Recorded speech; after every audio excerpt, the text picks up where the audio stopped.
Hello student, welcome back to my YouTube channel Negi ji from Uttarakhand. तो मैं आज आपके लिए क्लास 12th का बहुत ही मोस्ट इम्पॉर्टेंट टॉपिक लेके आई हूँ जिसका नाम है गॉस प्रमेय।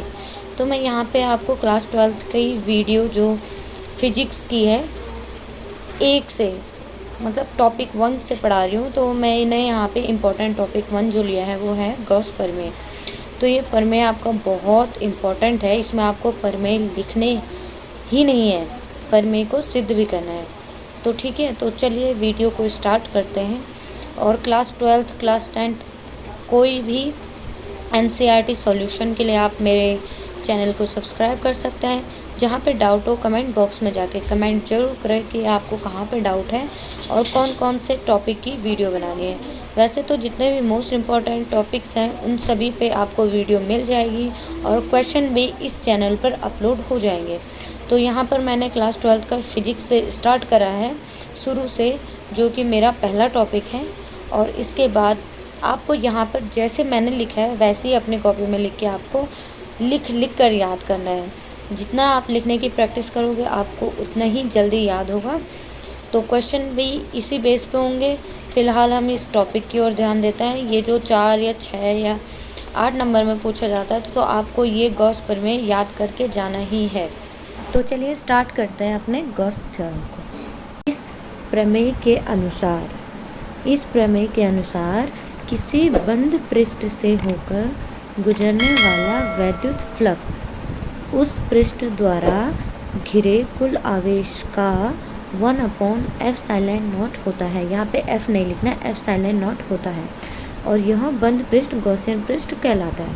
ठीक है, एक बार आप पूरे को समझ लीजिए, आप अपनी कॉपी में नोट बाद में करना। ठीक है, तो यहाँ पर मैं एक बार आपको 1/ε0 की वैल्यू बता देती हूँ। तो वो होती है 8.1 × 10⁻⁻12। ये कभी कभी एक नंबर में पूछा जा सकता है, तो आपको ये चीज़ भी ध्यान में रखनी है। तो अब हम यहाँ पर इस गॉस प्रमेय का प्रूफ करेंगे। तो यहाँ पर हमें सबसे पहले एक पृष्ठ लेना है। ठीक है, ये एक गोलाकार मतलब बंद पृष्ठ लेना है। ठीक है, तो मैं यहाँ पर आपको पैनी से बना के दिखा रही हूँ। तो यहाँ पर मानना है कि ये हमारे एक बंद पृष्ठ है। आपको डायग्राम भी सेम ही ऐसा बनाना है। तो ये डायग्राम को अपने माइंड में रख लीजिए आप। तो ये जो हमारा बंद पृष्ठ था इसमें क्यू आवेश प्लस क्यू भी लिख सकते हो आप, और या फिर क्यू आवेश। ठीक है, और फिर यहाँ पर से जो हमारा क्षेत्रफल अवयव है वो होता है डी ए से डिनोट करेंगे। और यहाँ पर जो हमारा वैद्युत क्षेत्र ई है, यहाँ पर पी बिंदु है। ठीक है, तो क्यू आवेश से एक बिंदु पी के परितः क्षेत्रफल अवयव डी ए वैद्युत क्षेत्र ई हो। ठीक है, और यहाँ पर जो आर हमारा है वो इनके बीच की दूरी है। तो यहाँ पर हम लिखेंगे माना आवेश Q। ध्यान से देखिए, आवेश Q किसी बंद पृष्ठ के भीतर है। डायग्राम भी ऐसे ही लिखना है, बनाना है, और आपको लैंग्वेज भी ऐसी लिखनी है। तो माना आवेश Q किसी बंद पृष्ठ के भीतर है जिससे r दूरी पर एक बिंदु P के परितः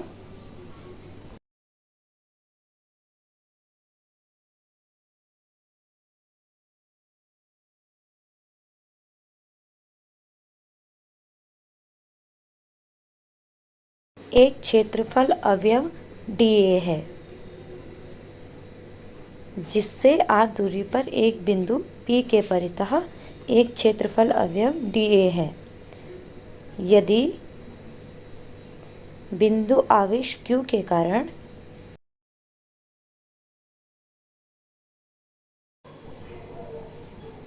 P पर वैद्युत क्षेत्र E हो, जैसा डायग्राम है उसी हिसाब से लिखना है। P पर वैद्युत क्षेत्र E हो, तब dA से होकर गुजरने वाला वैद्युत फ्लक्स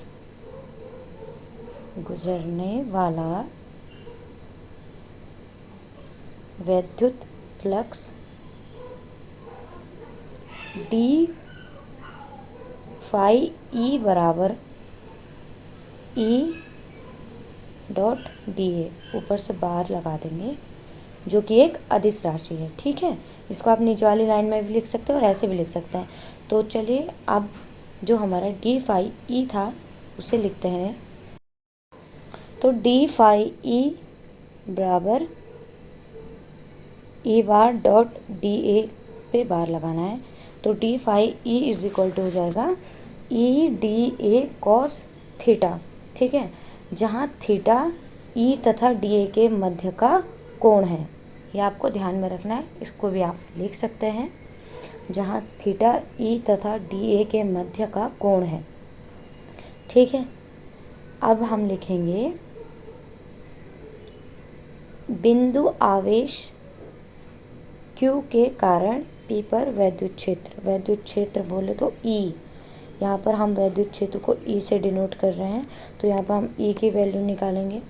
तो तब बिंदु आवेश Q के कारण P पर वैद्युत क्षेत्र,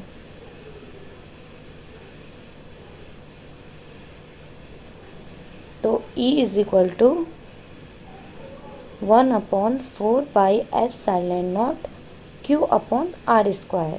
ठीक है, तो इसको आगे सॉल्व करेंगे। हमने ऊपर पे d phi E is equal to E d A cos theta लिखा था, तो वहाँ पर हम ई की वैल्यू डालेंगे तो होगा d phi E is equal to 1/4πε0 Q/r² d A cos theta. I hope आपको ये इजीली समझ आ गया होगा। जो ये डी फाई ई की वैल्यू है वो हमें ऊपर वाले इक्वेशन से मिली है। ठीक है, इतना समझ आ गया। तो हम जानते हैं, हम पहले इसको ऐसे करके लिख सकते हैं, d phi E is equal to Q/4πε0, फिर बचा हमारे पास d A cos theta upon r²। बस हमने Q को आगे लाया है और कुछ नहीं करा है। ठीक है, ये बहुत ही जो मैथ क्या है, ये जो जिसकी मैथ नहीं भी होगी वो भी समझ जाएगा। Q को आगे लाया है, इनटू में है, तो हम जानते हैं कि D A cos theta upon r² हमारा होता है डी डब्ल्यू, मतलब क्षेत्रफल अवयव द्वारा ऊपर बना घनकोण है ये, इसलिए डी डब्ल्यू बराबर हो गया D A cos theta upon r²। ठीक है, तो तब डी फाई ई की वैल्यू आएगी 1, जो हमने लिखा है Q/4πε0 और डी डब्ल्यू। ठीक है, ये आपको पता चल गया होगा डी डब्ल्यू कैसा है, D A cos theta upon r² की जगह पे लिखा है हमने। तो अब हमारा डी फाई ई ये मिल चुका है। तो अब हम करेंगे इसका इलेक्ट्रिक फ्लक्स निकालेंगे, यानी फाई ई। तो तब संपूर्ण पृष्ठ से होकर गुजरने वाला इलेक्ट्रिक फ्लक्स। ठीक है,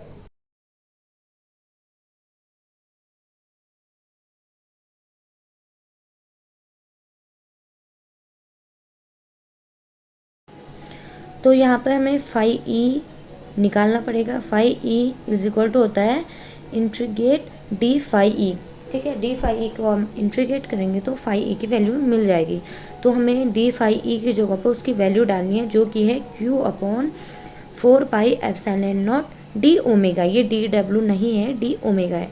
डब्ल्यू ही जैसा होता है लेकिन इसको हम डी ओमेगा पढ़ेंगे। ठीक है, हम जानते हैं कि संपूर्ण घनकोण ओमेगा इज इक्वल टू 4 पाई होता है, यानी ओमेगा की वैल्यू 4 पाई होती है। ठीक है, तो ये मैंने आपको इन्फॉर्मेशन के लिए बता दिया है।